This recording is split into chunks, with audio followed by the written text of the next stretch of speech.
So, I would like to thank a few people, everybody here at West Hollywood Library, and for helping us put all this together. Dean Amanda Beach for her leadership. The director of the MA in Aesthetics and Politics, Arne de Beauvert. And we're very pleased tonight to have Bridget Crone. And let me read a brief bio. Bridget is a curator, writer, and lecturer in visual cultures at Goldsmiths University in London. And we are also very lucky to have her teaching this fall at CalArts. I'll read you a quick paragraph about her, the new edition of her book, The Sensible Stage, Staging the Moving and the Moving Image, exploring the use of live performance and the moving image in contemporary art practice. The Sensible Stage brings together essays that examine how elements from theater and cinema are integrated into art, often in order to question the boundaries and mediations between the body and the image. Opening with a discussion between prominent philosopher Alain Badiou and Elie During, this book offers a unique mixture of theoretical, creative, and discursive reflection on the meeting of stage and screen. So, you have an idea of what Bridget has been doing. And tonight she's going to be talking about flickering bodies and crazy wipes. Also, I'm joined here by Christine Wertheim, who is a colleague at the School of Critical Studies at CalArts, who will be providing some questions after Bridget's lecture. So, without further ado, Bridget Crone.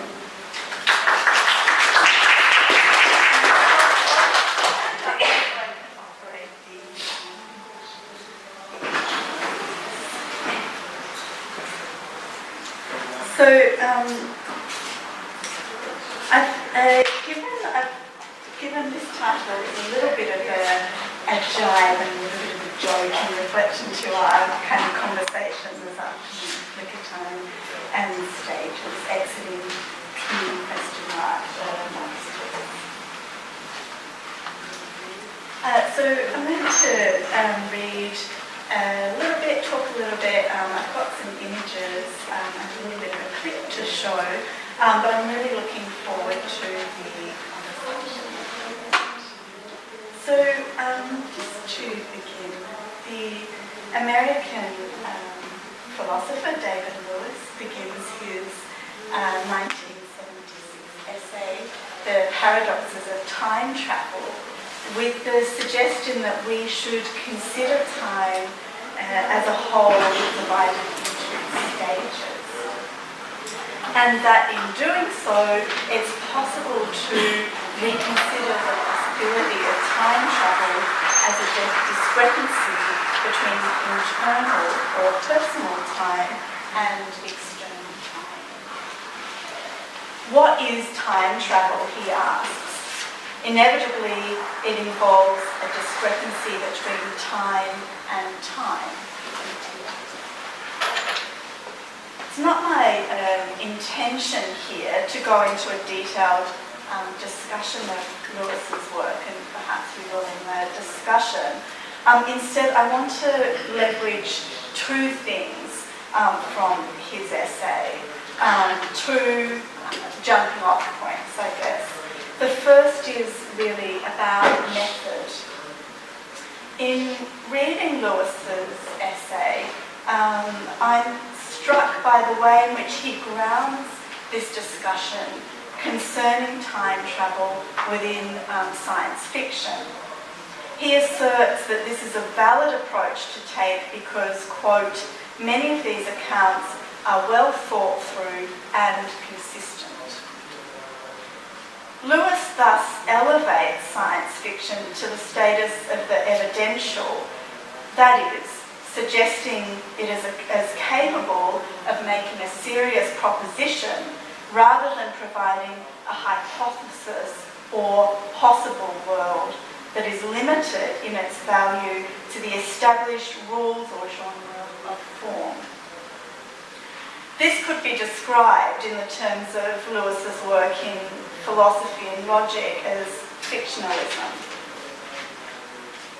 Somewhat different is the term fabulation, which I use borrowed from Henry Bergson, via Gilles Deleuze to describe, quote, an experimentation on the real, as Irving describes it. So I'm interested in these two differing kind of methods. The one, fictionalism, and the other, fabulation. And really fabulation is something that I've been interested in for a while now, in using as a kind of method for my curatorial practice. And this idea of fictionalism and its association with logic is something that is a newer discovery, and something that I'm thinking through, specifically in relation to the proposition and the artwork as a kind of proposition. So Lewis's methodology struck a chord with me, as it echoes my own method, which borrows ideas equally. Not that I'm an analytic philosopher, but bear with me, because it borrows equally and interchangeably, my own method as a curator, interchangeably from contemporary art, popular literature, film, philosophy, and increasingly the natural sciences. It's a creative practice of reading with, rather than about, to ask, what does this artwork, film, etc. do? To ask, what is possible? So this was the first thing that really struck me from Lewis's text, this idea of fictionalism as a method. Secondly, I'm struck by the vivid visualization that Lewis produces of time as a whole that's divided into stages. We talked a lot about that this afternoon. And later in his essay, this is extended to the consideration of the space or the interval between these stages. This means that instead of considering time as a chronology that proceeds forwards or backwards, arranged in a linear manner and relativized spatially and causally, he breaks this whole into pieces, manifolds, reversals, and loops.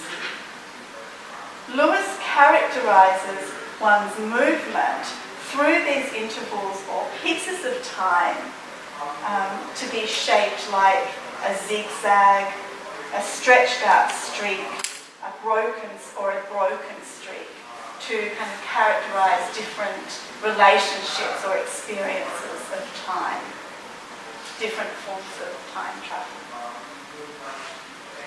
Lewis's spatialization of time as stages, shapes or streaks, manifolds and dimensions, symmetrical and asymmetrical relations, fascinates me because it produces a complication towards my own thinking of time in relation to the flicker and the stage, which I'll be talking about this evening. Crucially, like the flicker and the stage, Lewis's ideas provide a jagged shape for time that contrasts to the smoothness and connectivity of linear duration or clock time. For while the clock divides time into minutes and seconds and milliseconds, it also strings them together into a smooth continuity. So what we're talking about tonight is a form of time that is discontinuous, ruptured, and at odds with time itself. So in the talk that follows, I'll firstly establish a kind of picture of what I have variously called a swamp, a liquidity, an immersion or entanglement of bodies. And this is a kind of messy, materialist sort of mash of bodies, images and effects. this conceptual image that I present has also been referred to as a flat ontology, a vibrational world, a network. So I'm going to begin by sort of establishing this image. This is a kind of entanglement, if you like, that connects with certain tendencies in affect theory and new materialism. So it sketches very briefly a kind of web or network, a moving nexus of sort of contact and relating. It's a kind of characterised by porosity, sort of radical openness to other bodies and images and affects. So of this image, this kind of swampy, and I've hesitated to use that term for obvious reasons, but this kind of swampy liquidity, entanglement of bodies, out of this kind of picture, I want to focus on the suggestion that this produces a sort of closed feedback loop. The idea that this sort of network or flat ontology might imply something that is, as I say, a closed loop. So that is the way in which this body-to-body relationship, or body-to-image, to feeling, to sound, to body relationship, and so on, produces what's being referred to as a general ecology.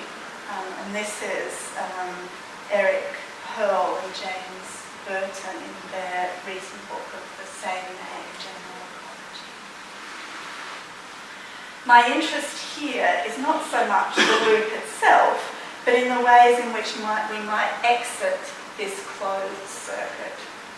Here I'll address, in the second part of the talk, I'll address my interest in the notion of the flicker and flicker time and the stage as a means for kind of exiting this closed loop.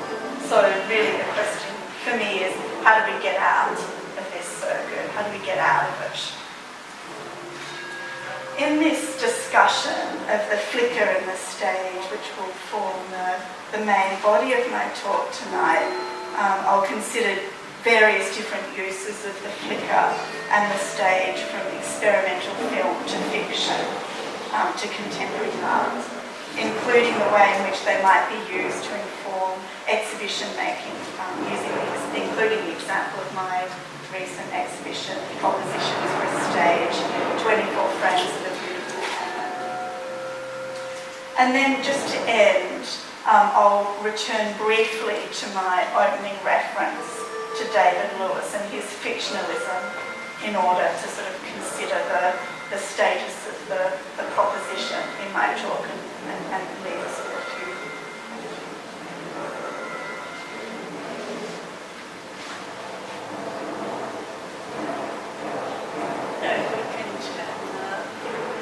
Lights down just a bit. They're right next to ones that say east-west.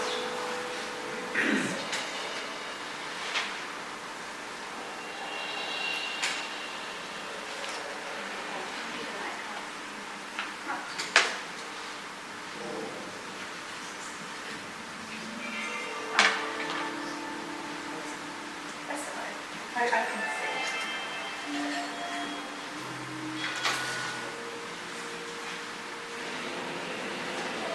This is a still taken from the director Yasuzo Masamura's film Blind Beast, or Moju, from 1969.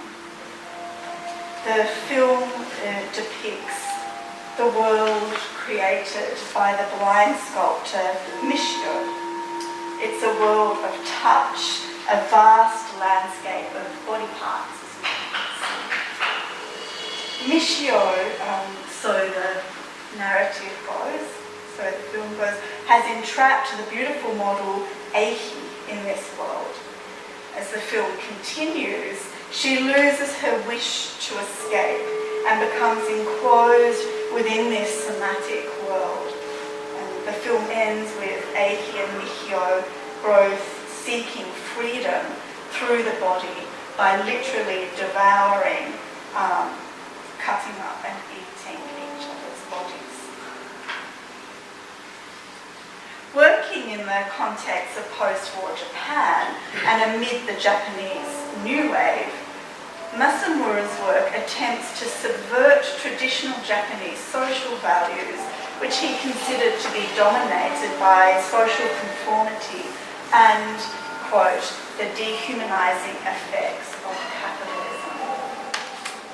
Using a method that he termed exaggerated depiction, Masamura intended to free the body from the stifling social machine or matrix of Japanese society at the time, liberating the body through the body itself.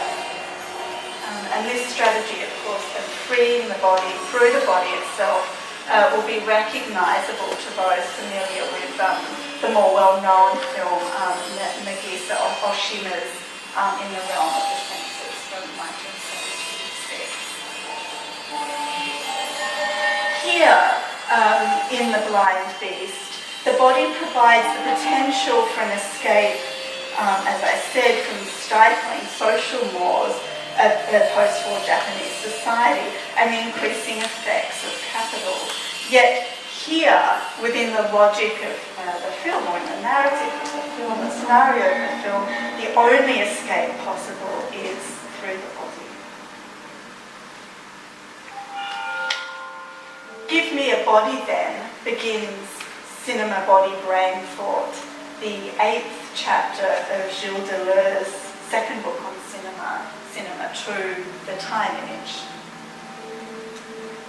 This is the formula of a philosophical reversal, he continues, Deleuze continues. The body is no longer the obstacle that separates thought from itself, that which it has to overcome to reach thinking. It is, on the contrary, that which it plunges into or must plunge into in order to reach the unthought, which is life. End quote.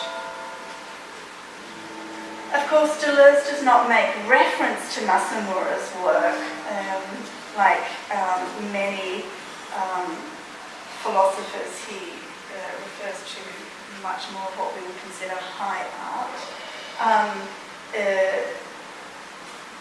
And I've turned upside down his intentions somewhat, yet it's not hard to consider Blind Beast as an almost extravagant, exaggerated attempt to decode the body from social strictures through the body itself to, quote, the unthought, which is life. And here, of course, this signifies a search for freedom.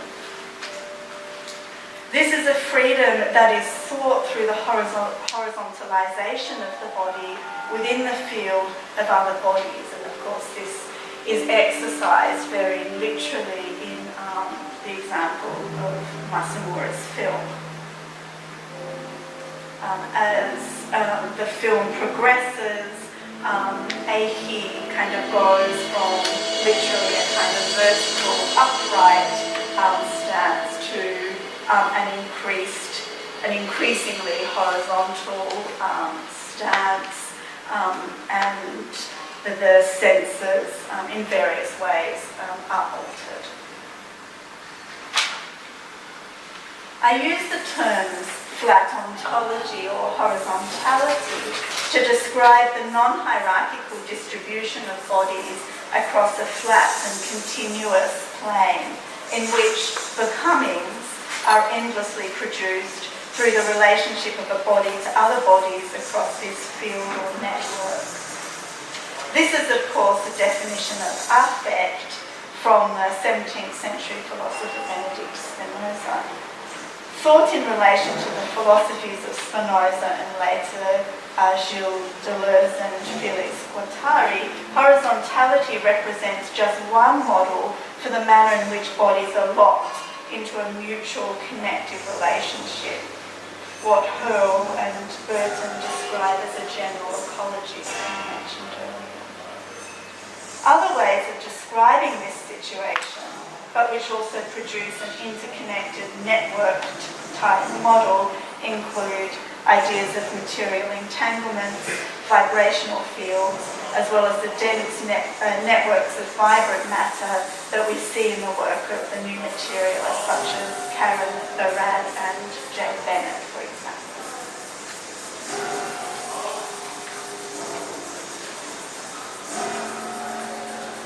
And I'd just say, as an aside, that, I recognise that in a way we could endlessly debate, the use of this kind of descriptive flat in relation to the sort of model of an ontology that's produced here.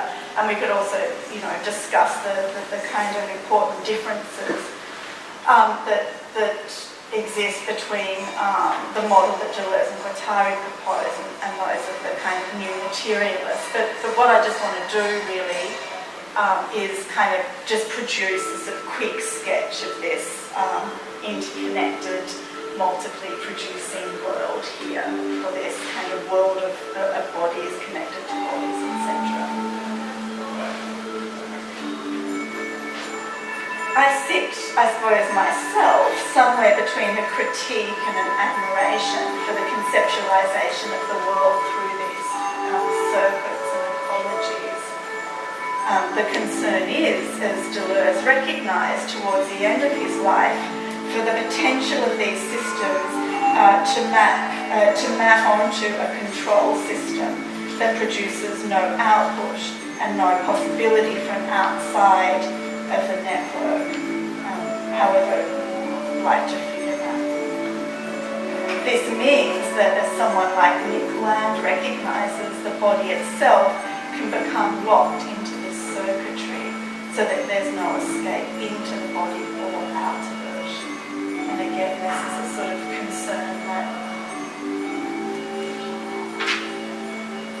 accompanies my talk.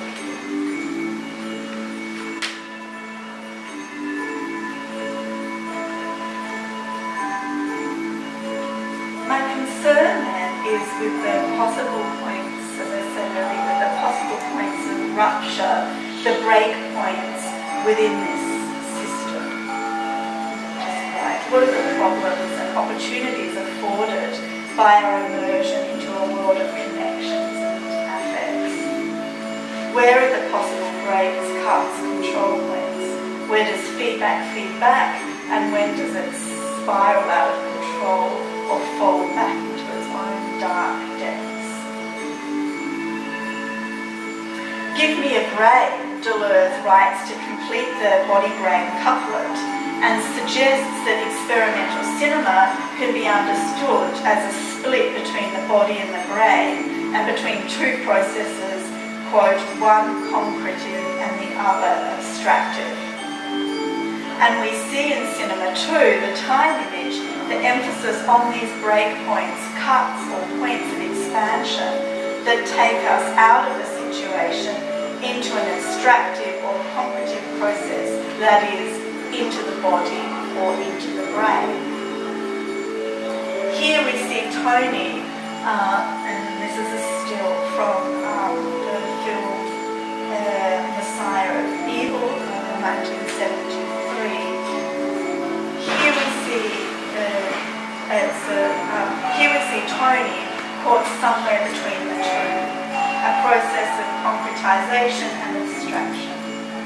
She is on the threshold of being violently reduced to the very material of her body, and at the same time, as the zombies advance, she attempts to escape into and through the screen, to dematerialize and become image. There's this fascinating sense of entrapment in this scene that is not only the zombie's violent entrapment of Tony, but also the enclosure of an image that is distinct from the flowing population of images, plural. Tony both tries to escape into the image, that is, through the screen, and is devoured by images perhaps of her own fear made manifest, we could say. Yet at the same time, of course, her death is being zombie film is excessively fleshy as she is suspended between abstraction and concretization. In attempting to escape through the screen as a Bergsonian virtual into which the image of fear and fear itself coexists, Tony becomes doubled as a body image.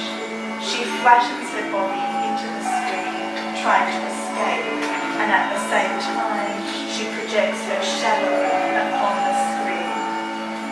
You can't see it quite so much in this image, but I've got a short clip of this scene to play, but you see all this playing effects of her shadow and then her blood kind of.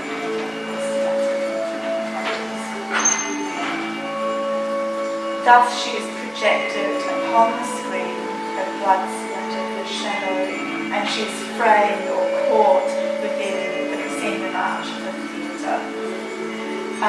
Thus image folds into body, folds into image, and the distinction between what's taking place in the present and an imaginary, a fiction or a virtual threat are violently divided. How do we measure the limits of the body in this scenario? When is the body and when is it image? Projected, distributed, disembodied. Where is the body and where is the brain? Or most importantly, where is escape?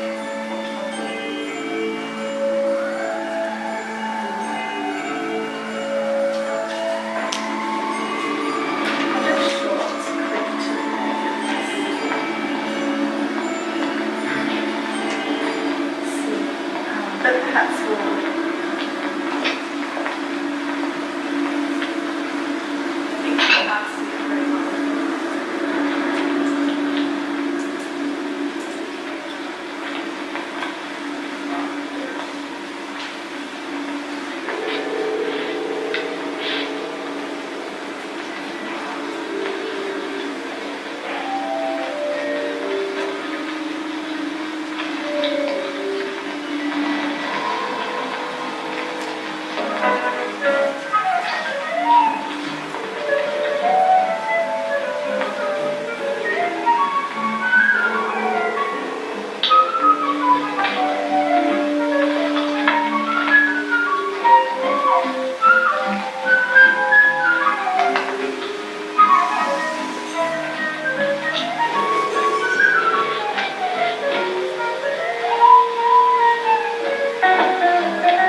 a long section to kind of to show, but I think what interests me there is you've got this particular sort of quality of time as a kind of extended duration within that scene. It's sort of this sort of slow build-up of the zombie audience assembly. We've also got the fact that Tony, within the narrative or the context of the film, has gone to the cinema to have a break, from these horrific events that are kind of happening around their friends and the place that they're staying around town.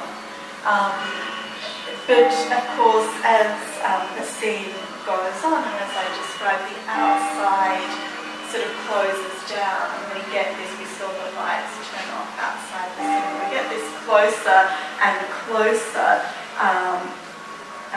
closing sort of loop around the space of the auditorium itself. And then the scene culminates, as I said before, with this kind of looping of image or layering of image into image and image and body together. Just an interesting note about the film itself is also kind of full of interesting loops and reversals. So the film that Tony watches in the cinema was a film that was actually in production at the time, the same time that this film Messiah of Evil was being made, but its release was delayed for another 2 years. So in fact, those watching Messiah of Evil are getting to see this film before it's even released. It was gone with the West. Again, there's other sorts of loops and quotations, such as the title of the film on the cinema itself, Kiss Me, Good Night, Goodbye. And this is a device that's used throughout the film itself, this sort of looping and layering.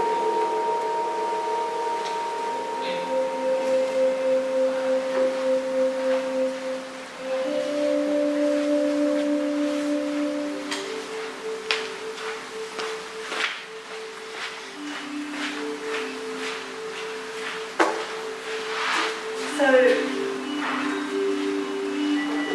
I present these two quite different films, quite different ways, as a sort of means for thinking this image, this conceptual image that I wanted to paint of this material entanglement, if you like, this messy entanglement or flat ontology of bodies and images and other effects together. I'd like to introduce now an image. This was meant to be a black screen, but you can't see it, which is, ironically enough, the problem that Tony Conrad had in making his film, The Flicker, how to film nothingness. We've got this replicated here in the problem of showing a black screen. And I want to sort of turn now to talk about the flicker and these possible breakpoints or points of expansion or exit. The most elemental of images, the flicker, is at the very basis of both vision and mechanical image production. It's the flash of light that makes an image possible, and it is the continuous flickering of light that connects visual perception with time perception through the operation of critical flicker frequency or critical flicker fusion. The speed, this is the speed at which the brain joins those flashes of light, the electrical signals of light received on the retina, and thus perceive the movement of time. Yet when isolated or disaggregated from continuous movement, the flicker image disrupts the smooth space of both image production and time perception. The flicker image, therefore, refers to a correlation between analogue cinema practice, in which a frame of film runs flickering through the projector, and the physiological mechanics of image production, in which flickering light is perceived by the brain. To think of images in this way is to understand images as single elements, as flashes of light, as frames of film, individual pixels, individual units that are joined together, image, followed by image, followed by image. The American-British writer Russell Hoban's novel Fremder from 1996, presents a world, obviously I'm too stuck in the 60s here, from 1996, presents a world in which reality itself is controlled by a sinister governmental organisation, the corporation, who rule by controlling what's called in the novel WPR, the world pulse rate. This is the rate at which images appear in the world. Thus, the corporation controls time and space through the operations of vision. The flicker here, therefore, signals the co-option of control into the flesh of the body, as the flicker, as I said earlier, is the basis of mechanics of vision. In the novel Fremder, the corporation take advantage of this, and the oscillation of the flicker is co-opted into the smooth space of corporation control and allows them to transmit people through time. It enables time travel. So the flickering of images in the mind through the flicker drive enables people like Fremder, who are in the novel called Flickerheads, to travel through time. So in the novel, this is a world that flickers constantly, a world in which the world pulse rate, or WPR, governs the appearance of things, and freedom itself might lie outside of this flickering appearance of a world.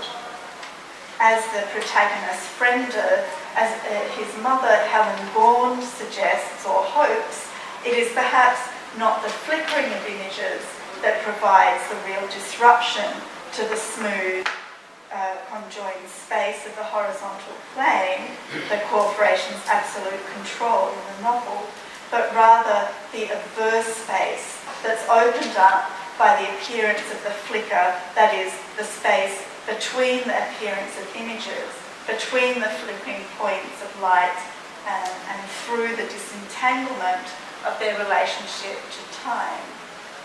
Like Tony in the film The Messiah of Evil, Helen Bourne intends to escape into the space between images. In Hoban's novel Fremder, transportation through time and space via the image produces a world of flicker space, a world that's produced through the alternative stilling and movement of images frozen in time, of still images. Fremder, the novel's protagonist, is known, as I said, as a flickerhead or deep spacer, travelling through time and space via the flickering of images.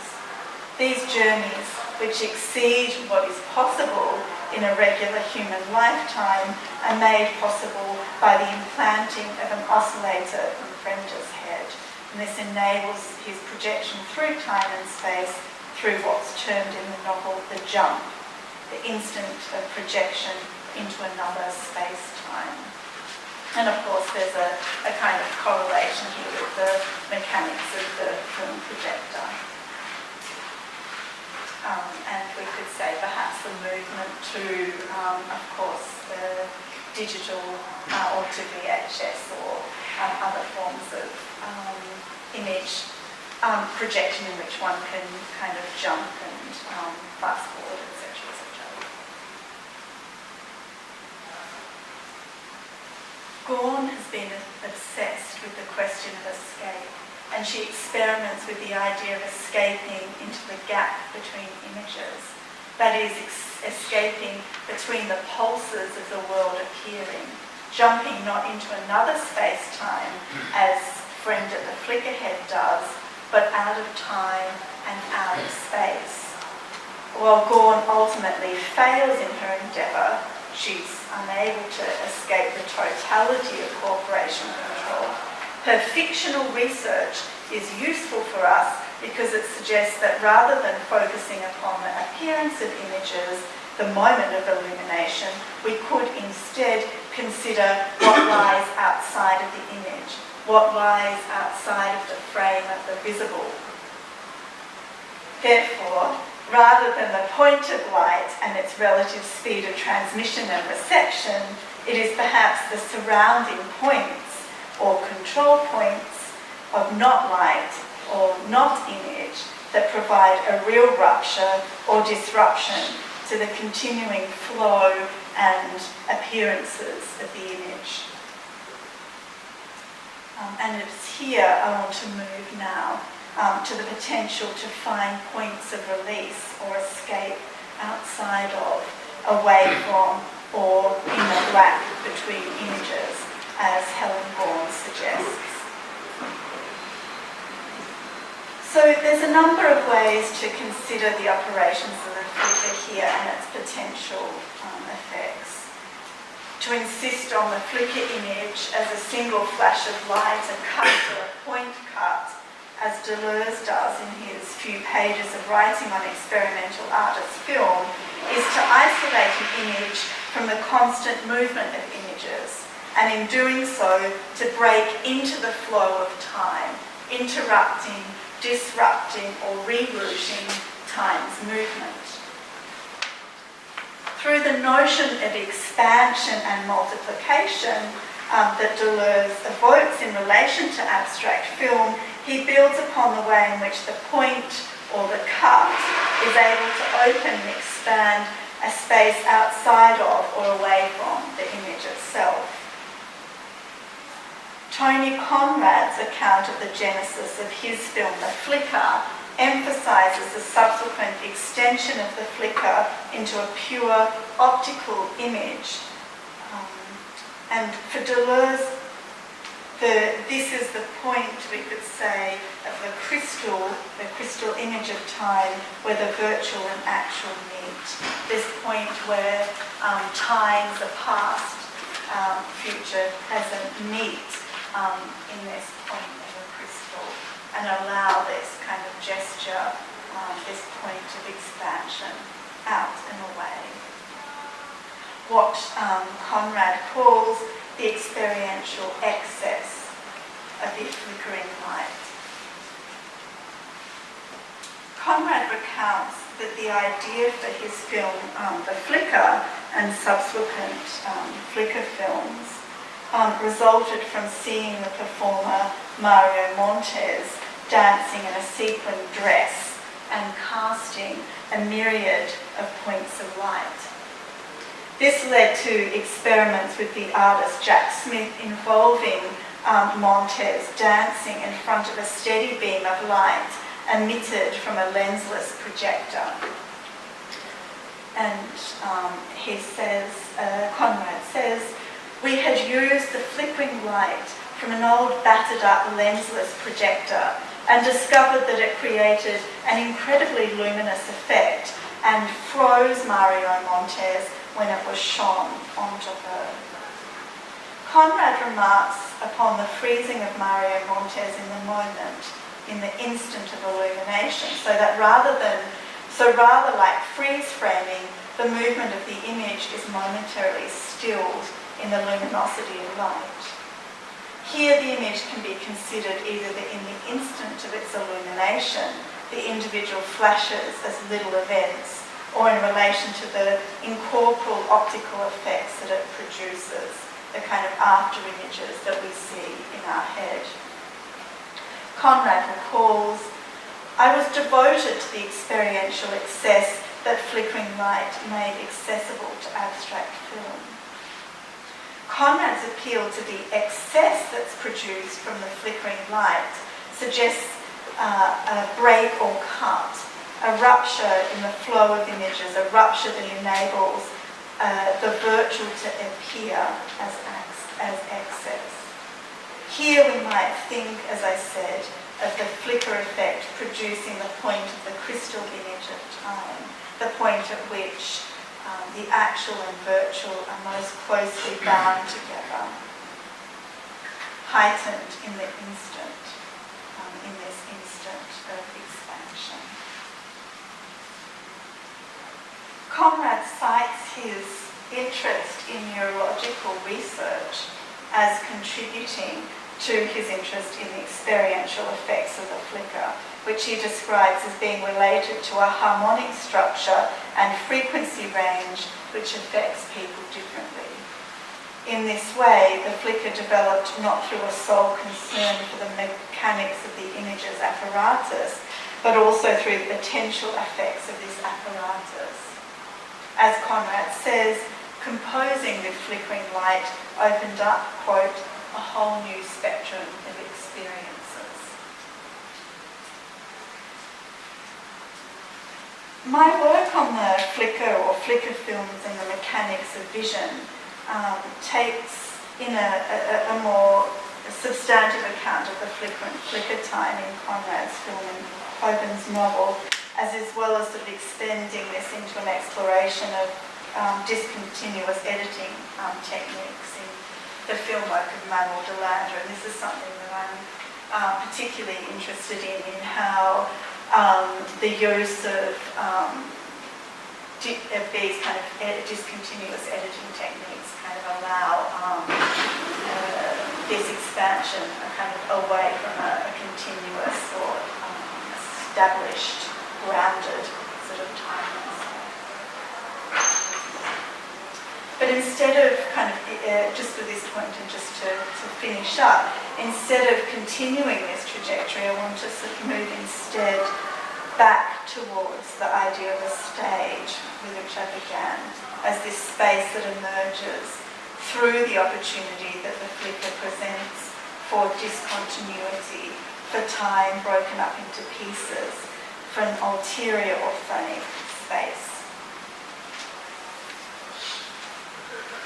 Deleuze suggests in his brief writing on Tony Conrad's film The Flicker that the irrational cut that is the flicker reaches towards an unattainable limit. And similarly, he focuses upon opening up the spaces between flickering flashes of light. He says, and I quote, "The interstice between two images is not now a rational cut which marks the end of one or the beginning of another, but a so-called irrational cut which belong neither to one nor the other and sets out to be valid for itself." And this, of course, in my mind immediately makes me think of Helen Gorn's fictional research and her kind of comment looking for a break, a cut, a splice, the black between the pictures, she said. I want to connect back now to David Lewis's suggestion of time as a whole broken into stages, in order to think about the role of the stage, as I said in my own. The stage is a form that emerges from a circuitry of bodies and images. Samuel Weber notes in his book, Theatricality as Medium, that theatre or a stage is a place and time where something takes place. And of course, many theorists of theatre observe something similar.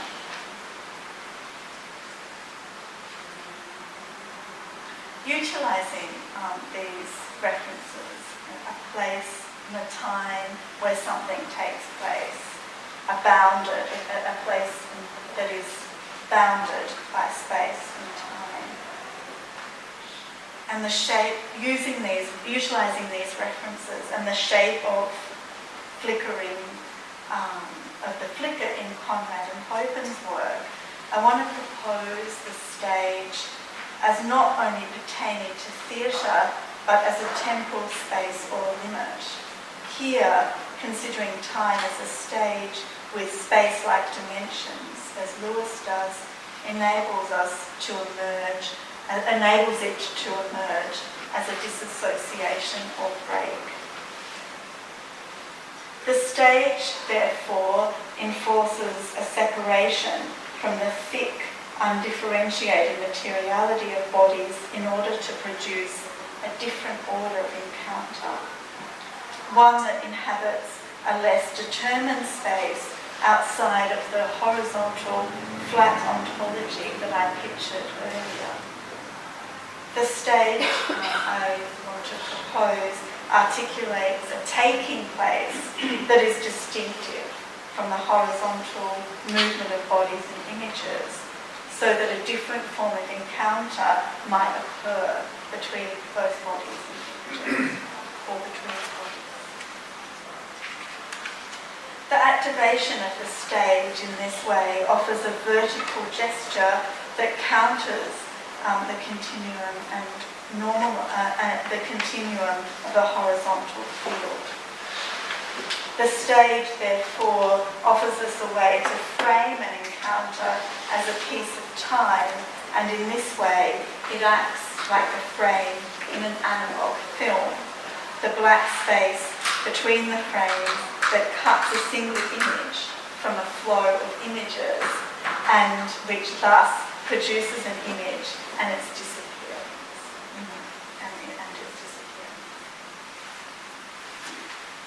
This equation of the stage with the instant and the flicker as resistant, discordant and disruptive aligns to what Louis Althusser refers to as lightning in his essay The Piccolo Theatre, Bertolazzi and Brecht. Here he suggests that theatre is the operation of a dissociation like that produced through the flash of lightning, demonstrates the manner in which the stage is separated from the constant movement of time. In other words, the stage is an operation that produces a cut from a horizontal flow of images in the manner of the flicker, a flash of time or lightning that interrupts the passage of time itself. And this figure of lightning also, of course, brings to mind that of Lewis's zigzag of time without duration, with which I began the talk tonight. You recall that I mentioned just briefly that Lewis produces these kind of different images for different experiences of time. The zigzag, the streak, and so on. And the zigzag he attributes to a kind of time without duration. So when you time travel on the spot rather than going between times, or when time is symmetrical rather than asymmetrical.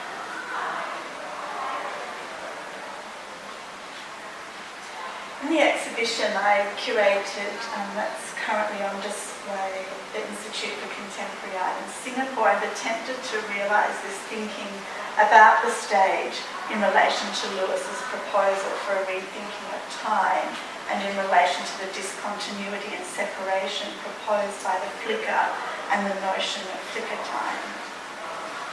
Propositions for a stage, 24 frames of a beautiful heaven, as the press material states, centres around ideas of time, time's relationship to the body, to technology and to spaces of performance.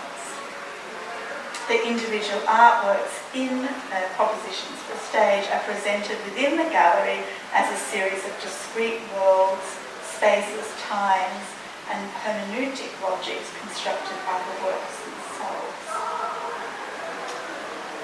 So here, rather than considering the exhibition itself as a whole, a coherent or discursive contribution to a subject or theme, I've attended to the architecture of separation in the exhibition itself, proposing that each artwork be considered as its own theatrical world, its own space-time or stage. Working in this way with artworks that have their own internal logics and returns me to thinking about David Lewis and the notion of fictionalism in logic and philosophy and the status of the proposition in this work. It seems to me that the proposition exists here not as a what if, maybe or could, but if only momentarily within the space of the artwork itself, it must be broached as an is. This is to suggest that the artwork presents not a hypothetical, but a proposition for seeing and being in the world differently, in that it disrupts business as usual, taking us outside of the dense material, the entanglement of relationality towards an exit point. It's a kind of rather grandiose claim to make, but never mind.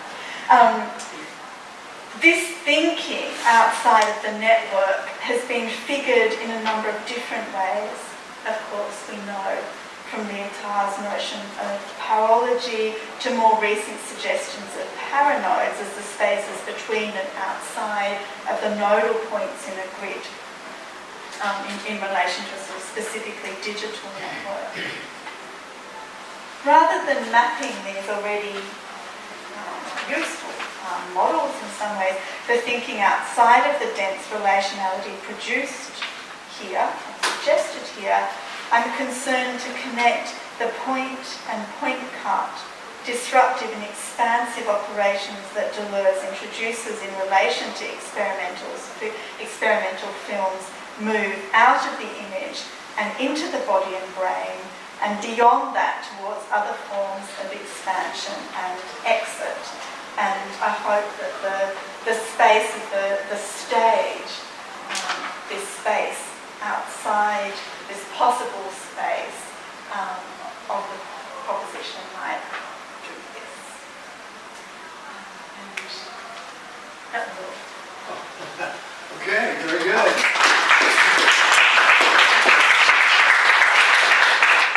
Okay, thank you very much, Bridget. Now, I think I'll turn it over to Christine, and she can begin the questioning process. And after Christine, then we will turn it over to Christine, please. Can people hear? Is this on? Yes. Bridget, can I just ask you to repeat the last sentence? Yeah. Sorry? Just the last sentence. Well, the last sentence was, I can't remember what I said, about exit. Yes. Oh, okay. Not knowledge of image and brain.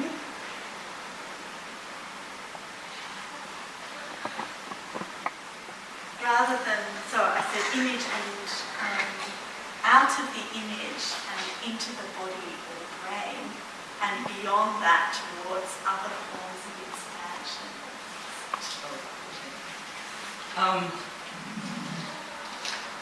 I've been scribbling on my page simply because I'm trying to think through my responses to Bridget's text and her presentation. These are not, in the way that Bridget presents, that they're not issues that I think about in this kind of way. But so I'm not going to use the same languages that she's been using. I'm going to use my own language. But there's a number of points that I want to respond to and say something about. And then I don't really have questions. It's more a comment and then comments, and then perhaps Bridget can comment on my comments. What I think to me is interesting about Bridget's work is that she talked about this afternoon in the workshop, and it sort of alluded to in her papers and her talk indirectly that what she's proposing is that there's a curatorial practice which can address problematics as opposed to simply being a commentary upon artists' work. So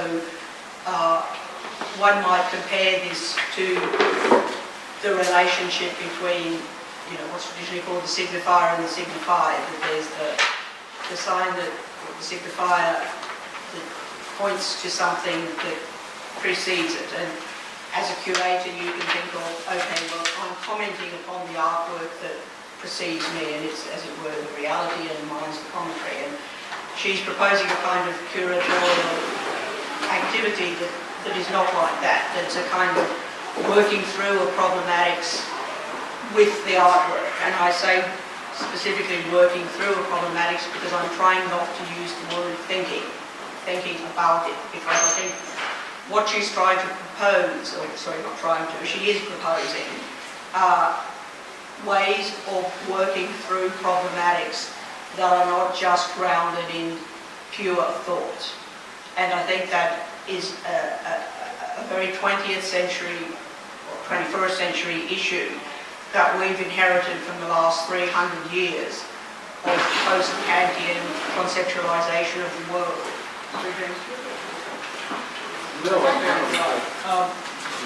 In which there's been produced this very profound mind-body split. And I'm not blaming Kant, I'm not blaming anybody. It's just, it has become endemic to the Western world. And that a lot of what seems to me to be going on now is how do we overcome this mind-body split?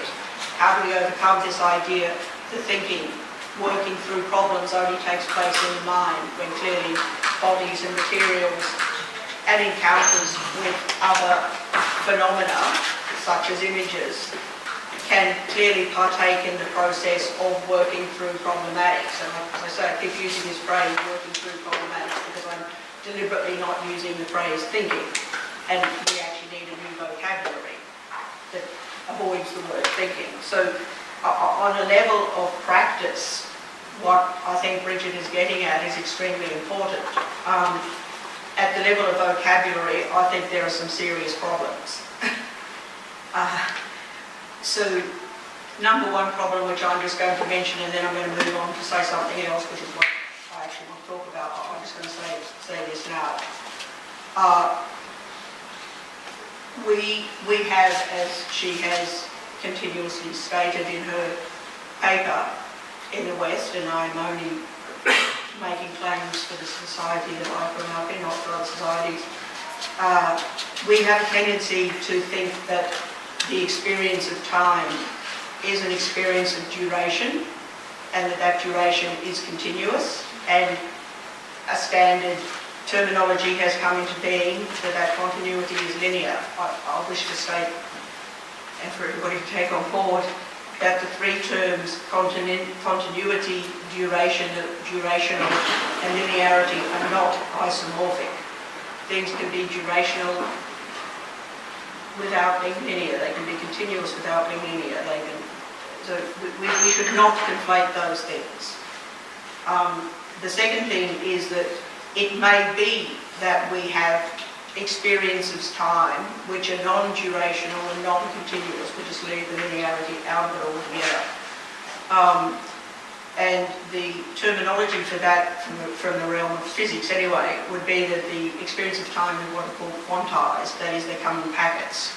So, like we all know, the phenomenon of light has two aspects to it. It can either be continuous, like a wave function, or it can come in packets, that is particles which are called quanta, bits. And it may be that we do have experiences of time which are quantized, that is, they come in bits, they're not continuous.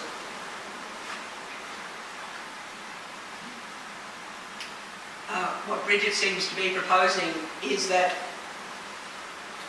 the artworks that she's interested in are works that make overt or give us that particular experience of time as quantized. And I think that's a very interesting proposition. I don't know whether they do it or they don't do it. I'm just saying I think it's an interesting proposition that one could aim methodologically to induce an experience of time as quantized, because precisely we think of time as continuous. Whether it is or it isn't, I don't know. I'm just saying that's the way we conceptually think about it. And she also seems to be proposing that if we're going to induce this experience of time as quantized, it comes from an encounter between images and bodies. That is to say, it's not a purely mental experience or purely psychological experience, and not only that, if it comes from an encounter between images and bodies, the images are not, what she's talking about is not images that are internal, like what in some other discourses would be called the imaginary. They're images that are outside the body. So what she's talking about is encounters between bodies and external images. And I think methodologically, again, that's incredibly interesting to initiate, to stage situations in which bodies and images encounter each other, and that induces different kinds of temporalities in the experiencing. She never used the word subject, but I'm not quite sure where she thinks these different temporalities are produced. Is it in the body? Is it in the mind? Is it in the subject? Where? But what interests me about this is that one of the other orthodoxies of post-Kantian, the post-Kantian Western world, and as I say, I'm not blaming Kant, it's just a temporal thing, is this idea that images and all other kinds of signs are somehow ontologically different than what they represent, or even if signs don't represent anything at all, even if you've just got a semiotic construction that's not representational, but to use Deleuze's technology, sort of vocabulary, even if it's a semiotic construction that's not representational in the sense that it doesn't refer to anything that precedes it, but constructs a virtual realm which is produced only by the signs themselves, that there's somehow some ontologically distinct status between semiotic realms and bodily material realms. And I think this is an orthodoxy that has been produced by the Saussurean version of semiotics, which itself has got precedents that I won't go into. But this is a real problem, and it's got to be got around, and there's very simple ways of getting around it.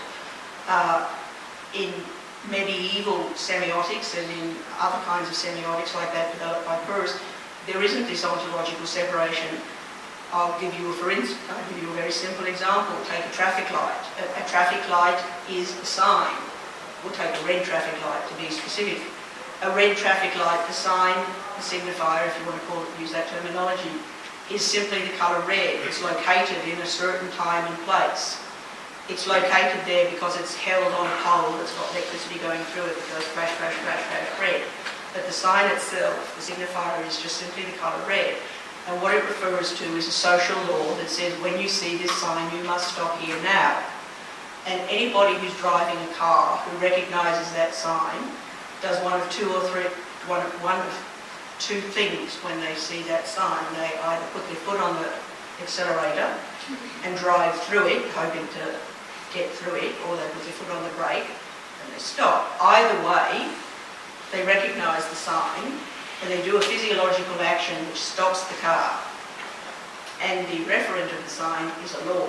So the entanglement between laws, which are purely social constructions, between material aspects of the world, like the colour red, and physiological actions, like stopping, material actions like stopping car, they're all completely entangled.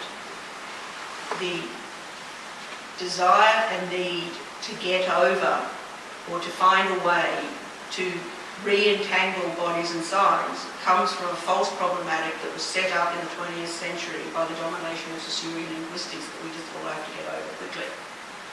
I don't think they're separated. I wasn't, so anyway, I'll respond. So no, I'm not saying you are. You're trying to move beyond it, but there's a part of the problem. There's a need to move beyond it, and it was set up by the fact that they were separated in the first place, not by you. Not by you. But the thing that I actually want to talk about is something different, which is what I'm interested in your work is this notion of a proposition and what a proposition is and what a proposition can do. And I'm just going to be a bit technical here. Sort of philosophically, there's kind of two kinds of propositions. I mean, you can define propositions in many ways you like, but we'll just do it this way. There's kind of analytic propositions and there's synthetic propositions. And analytic propositions lead to knowledge, but they lead to knowledge of what is already implied in the original proposition. So if you say, all men are animals and this is a man, therefore it is an animal, that's a piece of analytic knowledge. The knowledge you get isn't actually new knowledge, it's kind of implied there. But synthetic propositions are propositions in which you actually learn something from the working through the proposition to conclusion that is not implied in the original and could never have been implied in the original, and you actually get genuinely new knowledge. And precisely the way you usually get synthetic knowledge is by putting different kinds of propositions together. So I'm going to give you an example. In ancient Greece, as you all know, people thought that Pythagoras thought, and his disciples thought, that if they let out the knowledge of, there's the square on the hypotenuse is equal to the sum of the square of the other two sides, right angle triangle, and people aware of this proposition? The right angle triangle's got these two squares and the diagonal side is equal, the square of it is equal to the other two. The reason that they thought that this knowledge should not leak out, and the reason they thought it was mystical and it would drive people mad, is because if you take the idea, say you take a triangle that's got each side 1 unit and 1 unit, then by the definition, the length of the diagonal side is the square root of 2, because the two sides, 1 squared plus 1 squared is 1 plus 1 equals 2. So the diagonal side is the square root of 2. Now the problem with this is not in doing the geometric proof, but when you put the geometric proof alongside the other branch of mathematics, the main other branch of mathematics, which is number theory, there is no place on the number line in Greek mathematics for the square root of 2. It's what's called an irrational number because it cannot be reduced to a ratio. So when you add the geometric proposition, a squared plus b squared equals c squared, to propositions about the number line, and you put the two together, you get a synthesis which produces the fact that you can have a length that can be assigned no quantity. And that was the revolution in mathematics. It took nearly 2,000 years for people to figure out what that meant and move on, to understand the knowledge that had. And what it seems to me that Bridget is implying, although perhaps I'm completely wrong, that somehow there's a way of methodologically putting bodies and images together which will lead to kinds of synthetic knowledge that we have not had before. And I 1000% agree. Even if I don't know how to do it, or even if that flicker film doesn't do it to me. But the general proposition, the methodology, I'm all for. Not a question. Thank you. Lots to think about there. I just wanted to comment though on a minute to keep track of everything, and I'm sure that others are going to pick up on things also that you've said. But just to go back to this this thing about kind of continuous and sort of and quantized time. I'm not making I'm very careful to tie those specific observations into the examples of the artworks or the films. So I'm not trying to, so in relation to this idea of quantized time or in relation to the flicker in particular, or it's a proposition that is, I think, set up by both the novel, Hogan's novel, and by the films itself. So you're so it's a drawing out logic something that's that's in kind there. following. Yeah. I mean, and similarly, in relation to this kind of question of time in bits and the operation of the flicker in terms of sight. Again, it's very specific to the critical flicker or critical flicker fusion, which is again the rate at which images or the signal of light is pieced together by the brain. So it is in a way a version of images in pieces or light in pieces. You mean you're saying perception is? I'm not saying perception is, but I'm saying that, and this was what interested Conrad in the making of the flicker, and out of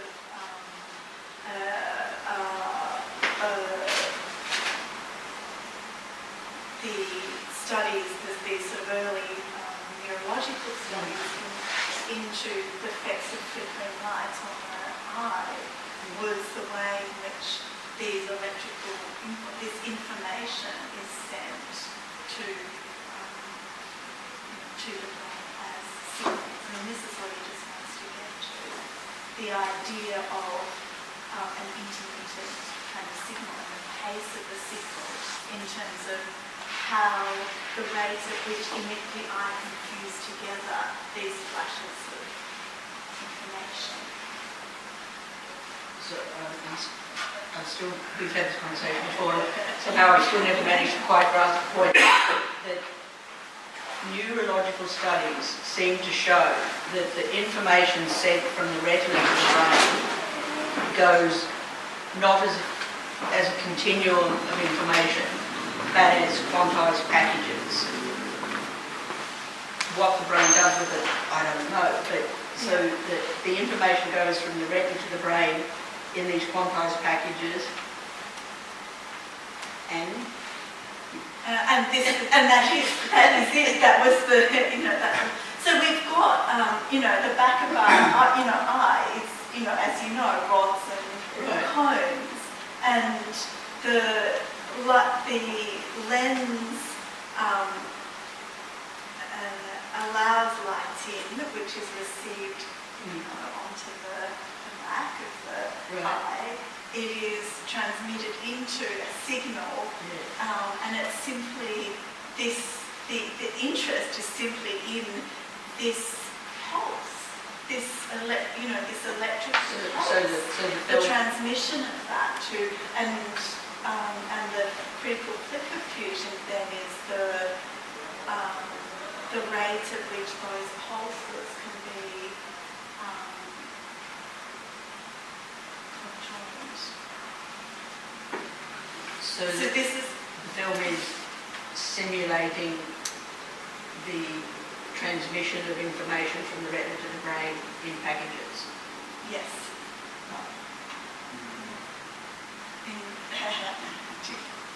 Well, this is it, yeah. No, I'm just curious because you seem to latch on to sort of an anachronistic kind of notion of analog cinema to try to explain the 21st century problem in the way that Christine is sort of laying it out. And I think that maybe a connection or between the two might be something along the way of how we think about the net in general, how the net actually functions, which is actually in relationship to packets of data as opposed to continuous data. And so this notion of quantized whatever functions in this way, but we don't really perceive it in that way. We perceive it as one big blob, and we understand this blob as a cloud or whatever, and we then allow the mechanism to produce an imaginary. And so, in relationship to what Conrad was doing with the flicker, was to expose the mechanism in a similar kind of way as some other experimental theories, specifically structure function, were very interested in doing, which is the mechanism. Yeah. And from the mechanism, then, he was then able to reorient the imaginary. Yeah. And I think that it's important to note that Conrad was also a musician. Yeah. And he was a musician that was very interested in drumming. Yeah. And in a way, when we look at the flicker, Yeah. we don't see the individual frame, we see the imaginary frame. Yes, yeah. And we can very much taking a sort of fragmented, mechanical object and then creating a continuous illusion that functions within the imaginary. He's interested in that inversion. Yes, I mean, he talks a lot about composition, and he says, in fact, that the inspiration for producing the flicker came from this idea of kind of composing, a composition. He says that in the interview with Scott McDonald.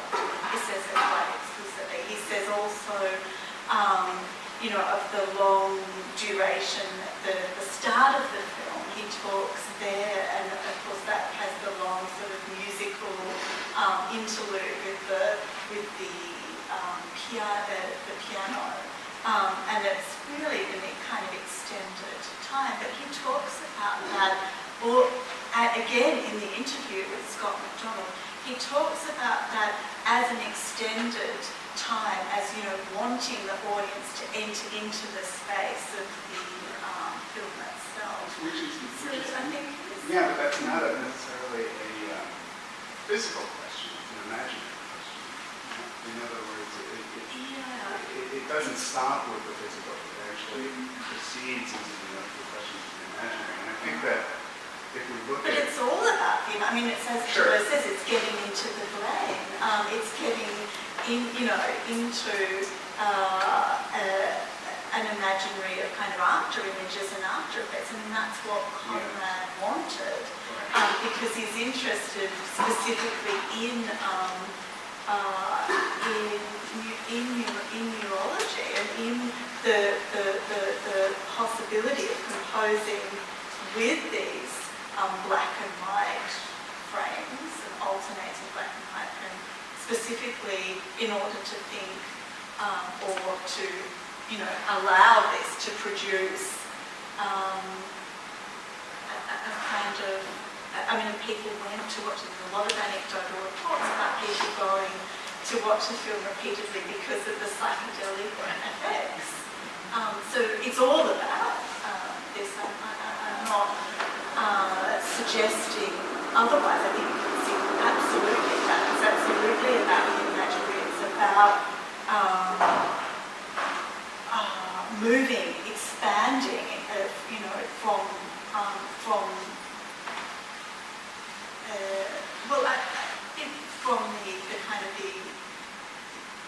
from the image into another image or into another kind of image. So yes, I'm sorry that it seemed that I wasn't saying that, but no, the whole point for me is that kind of gesture of expansion, and the fact that he, all of the interviews with Donald and others, subsequently he does very much talk about this and talk very carefully about his practice as a musician and composition in this way. And he also talks about the relationship between composition and mathematics in the sort of simple way of having to work out how many frames and the prints that he has to have done, and the sort of the arrangement of those frames in order to produce a certain number of frames per second. So either again slowing down or speeding up, because it ranges from 3 frames per second to 24. So obviously that produces, we showed it a bit this afternoon, but not a differing effect. But the point of wanting to get into the lack between the frames is suggested in the fictional narrative of Russell Hoban's novel,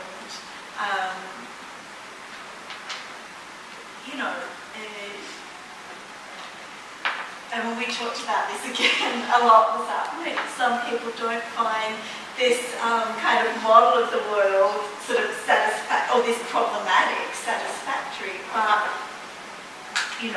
this is set up by Hoban in the novel of this kind of smooth space of the flicker drive of corporation control.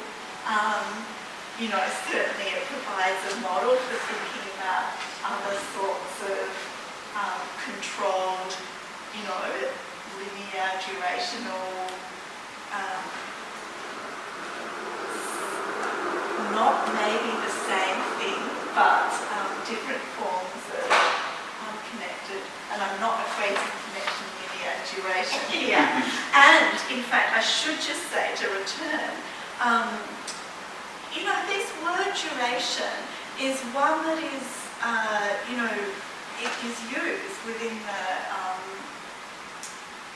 canon, like the practice, or whatever you want to call it, of a contemporary art history. So I think that we shouldn't not talk about duration, because many artists, specifically performance artists, from the sort of post-60s on, artists working in and on and in relation to the body are specifically concerned with duration.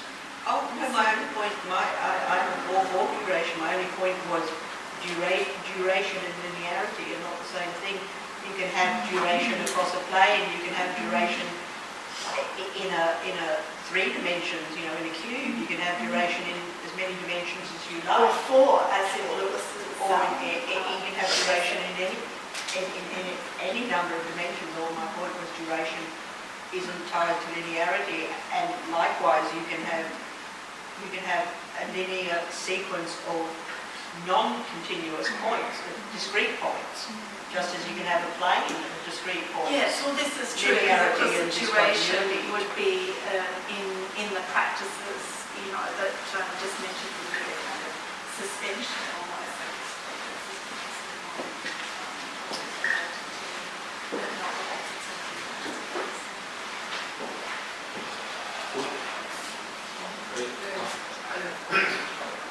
I'd like to switch this slightly, Yeah. because it's fine. And I come from another slightly different place. But let's suppose we imagine a form of narrative that is there, Yeah. and that is 700 years old, something like that. And you try to imagine what that might be.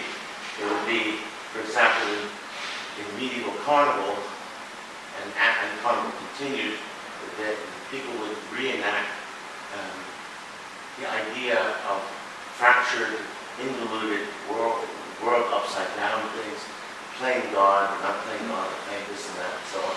And out of this, you have the various forms of narrative that developed during the Renaissance and afterwards, using sculpture, right, to play with this game between solidarity and not, right? And the flicker of the eye, you can even see the Bernini sculpture. You walk in and suddenly the flesh turns to stone, and it's funny and weird, creepy, right?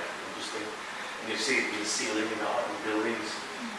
And it goes on, and then gradually it comes to be used in magic lantern shows in the 17th century, and it keeps evolving in different ways.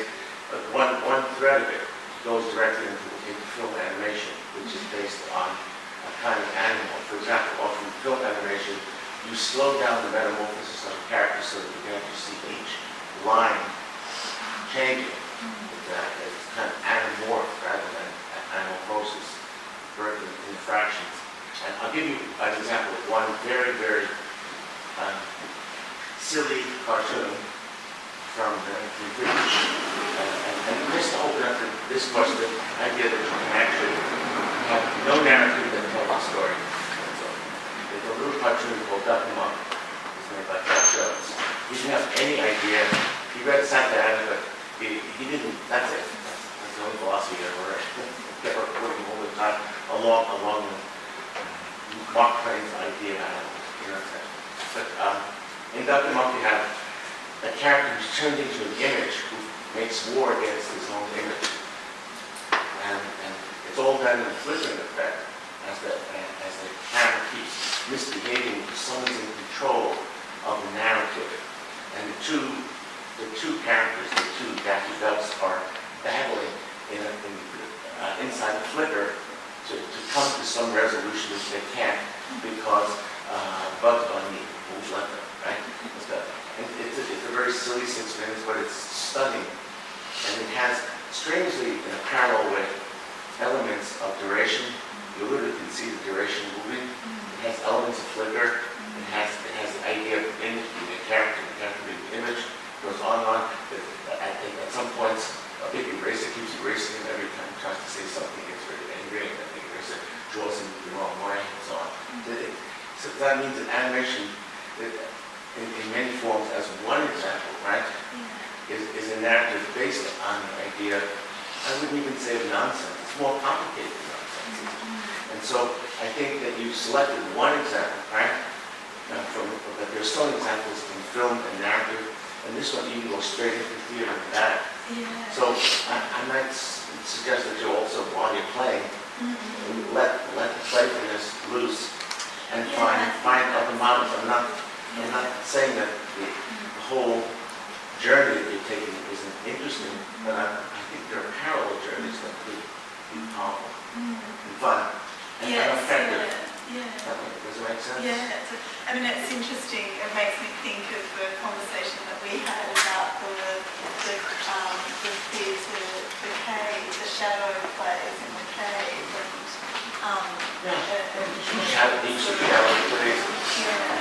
The Japanese I and think the there's Asian a lot of but the examples are very complicated.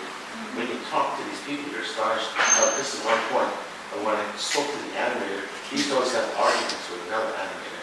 Tim Avery, his name was Chuck Jones, maybe or whatever. But he would always say that he and Tim Avery were convinced, were trying to argue whether you could see one frame. And he jokes and gags. And Tim Avery said, was convinced that you could make one frame and change the entire narrative. That much of a flicker. And then Chuck Jones says, no, I say 5. 5 frames, that's 1/5 of a second. So the subtlety of these characters after these men made 300 of these little films. And then they speak with such innocence, and you're so overwhelmed, right? So I'm just wondering how many sort of hidden maestros and doyens and master examples of the flicker you might be able to include. That makes sense. Yeah, that's great. Thank you. Thanks. I don't know, I have a question, or like a common question, as I look at it, I would say. but I wanted to talk about the aspect of flat ontology of the collection. And wondered whether there was a way of squaring the circle, so to speak. And I think, I completely understand your skepticism of flat ontologies. And as you said, as you mentioned, you know, particularly early in outlines how a flat ontology is at risk of just being completely hijacked by a calcifying mechanism like capitalism, so a stultifying mechanism to become a mechanism to control, or a series of apparatus to control, which we now know. I'm really happy you brought that up. Because I was reading everything that you were saying, both sort of literally and metaphorically or analogically to political theory. And so I was wondering about there being a problem, that there is a problem in the, and I use this word literally and metaphorically, the visualization of flat ontologies. And I think, they are noble, I think there's noble intents there to de-hierarchize the navigation of the world, or the organization of the world. And of course, that's what makes them risky. But, I was thinking about François Lamorel's flat ontology in particular, and there are others that are based on fractal visualization. And I think one of the fantastic things about fractal, particularly when they are visual, you get the fractal images. But more broadly than that, the concept of the fractal is, I think, it's maybe a useful model to work with, because within a fractal there are all of these things that you were talking about: continuity, smooth, transition, homogeneity, etc. But you also seemingly think of it going, but not. You have different levels. You can within a fractal or approach fractal at different scales simultaneously. And I was going to use the word perspective, but I think that's a question of perspective in what you're talking about, which is really interesting.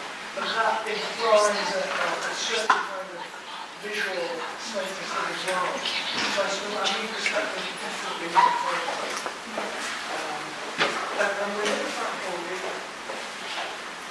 there is a possibility to simultaneously be either existing or observing at very radically different scales, which I think sort of approaches the Pythagorean problem that Christine mentioned. And so it brought to mind one of the best ways that I've ever read about thinking about what a fractal really is if you try to measure or map the coastline of a country, Britain. If you, the fractal nature of measuring the coastline is a question of scale. It's a question of scale of the unit. And this is where the quantization overview of coastline comes in. But if you start with, say, a measure of a mile, you can get a pretty useful map. Now, that gives you a certain length of the coastline of that island. But as you reduce the unit, the coastline actually gets bigger and bigger, it gets longer and longer and longer. And so as you get down to individual rocks, you're having to map around individual rocks. And so the coastline literally is getting longer. And then as you get down to molecules, atoms, suddenly the coastline of an island is literally infinite. That's a very, very understanding of the nature of that. The coastline changes at all, it's still what it is. But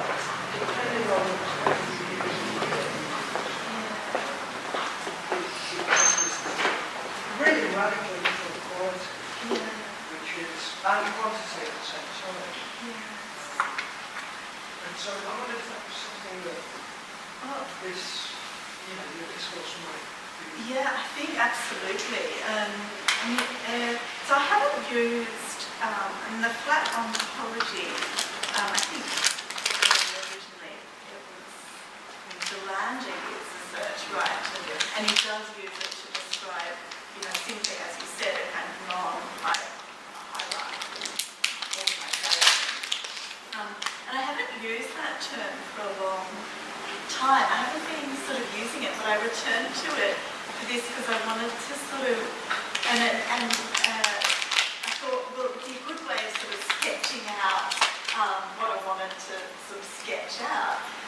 But then there was a passage, I think, where I talk about loops and the closed loop. And I had this terrible visual, sort of stutter over it because, of course, it's completely, contradictory visually to think of a flatness and a loop. Kind of, I suppose you can have a sort of flattish loop. I don't know. But I got really sort of stuck on this point. So I think I don't know. It's interesting that you bring up Laruelle and the fractal. I mean, I haven't, apart from I think at some of the seminars we were at together, I've not properly delved into Laruelle's thought, but I was thinking a little bit about there's of the digital and photography as digital because it operates in this in this kind of making images breaks, if you like, and that. But I don't. I have to look. Thank you. But I also just to sort of say sorry, Anna, just in terms of what you're saying about scale and perspective, I started to look into, in relation to a project that I've just curated in regional Australia around Salt Lake, and one of the artists was using kind of drone. We became interested in talking about photogrammetry in that context, and that I think relates to the history of photogrammetry and the early. So photogrammetry is like mapping, where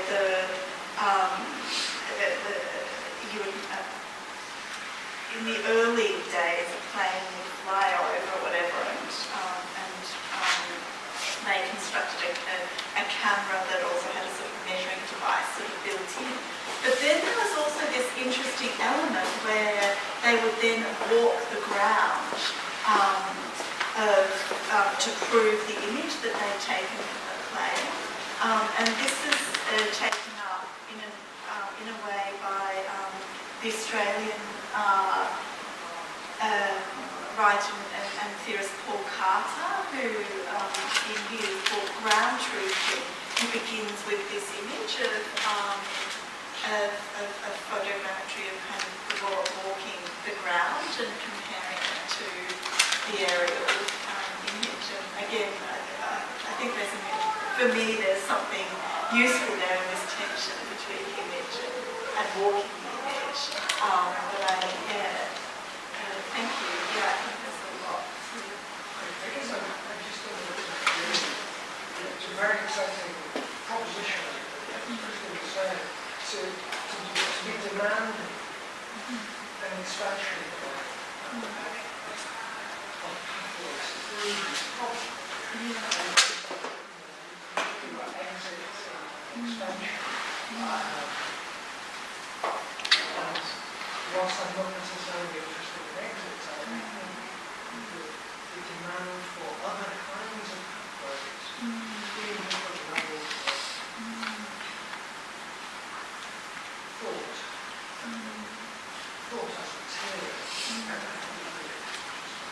Yeah, and the scale.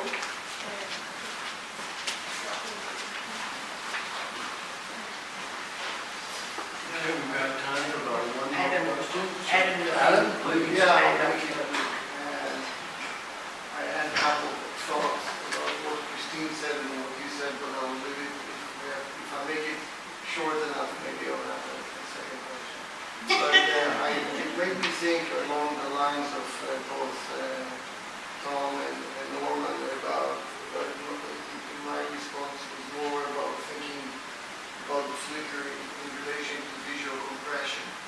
And I actually have to contest the way that you both presented the brain, because actually it's not quanta or quantification that is still based on a causal account of perception. What we know now in the last 2 decades through computer imaging of brain responses is that in fact it's more the quantum mechanical understanding of non-locality. So for example, if you measure green, the perception of green, or you ask the same patient to imagine green, the green appears in the brain before there is a measurable unit of greenness through the optical neuron. So it's actually more complex and quantum than we think, but it's actually more related to a non-causalistic understanding of non-locality, and I don't want to go there. But what is interesting, I was thinking about Rosa Crowd's notion of being able to see, the kind of qualities, hard and flicker and so on. There is something quite fascinating about the notion of visual compression and how as organisms we seem to almost surpass any limit of speed and velocity of perception. And I wonder if it has anything to do with this limit of the flicker, that in fact the flicker is only, I would say, it's camouflaging something much more fundamental about perception, which is the ability to accelerate rather than to slow it down. So instead of thinking about like perception in a causalistic sense and that there is always latency involved, maybe the flicker is just one element that suggests that it's just a veil of deception. And you know what I'm trying to kind of articulate here? Because we seem to kind of move exceedingly towards faster and faster editing of film. Yes, yeah. Well, there's some quite interesting research and scientific research onto, I can't think what you, neuro-opto,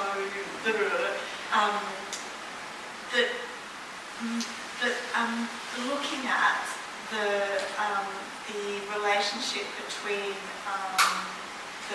and now I feel I'm confident in saying this, but the relationship between critical flicker fusion being at a higher threshold than thought in the relation to digital screens. So there's a research, and they're not suggesting, but it would be interesting to know whether it is possible that there is a change to the critical flicker fusion rate as a result of perceiving high or being exposed to higher and higher and higher resolution screens or refresh rate screens. It's quite. I'll send you the article. It's quite an interesting one where they're talking about about it being a much higher rate than had been previously considered. But I do take, and they do talk there about, as you say, the prehension of image, or the app, the as you suggested,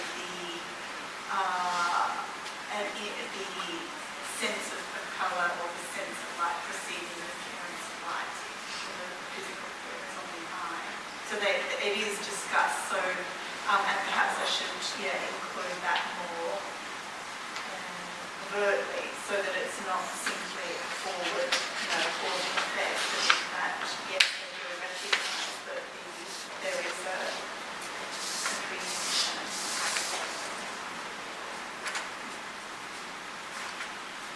Sorry, Andrew, did you have a follow-up?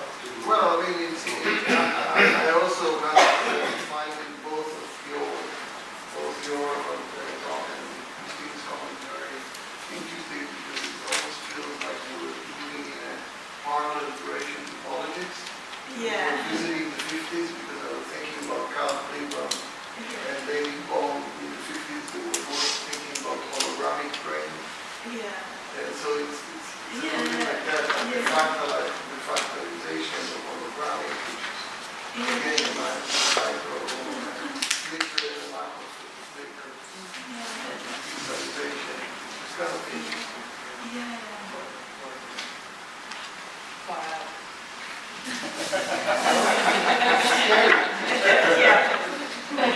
This is part of the issue also, I'm obsessed with forgetting and erasure and confusion, is that memory and vision is about distortion.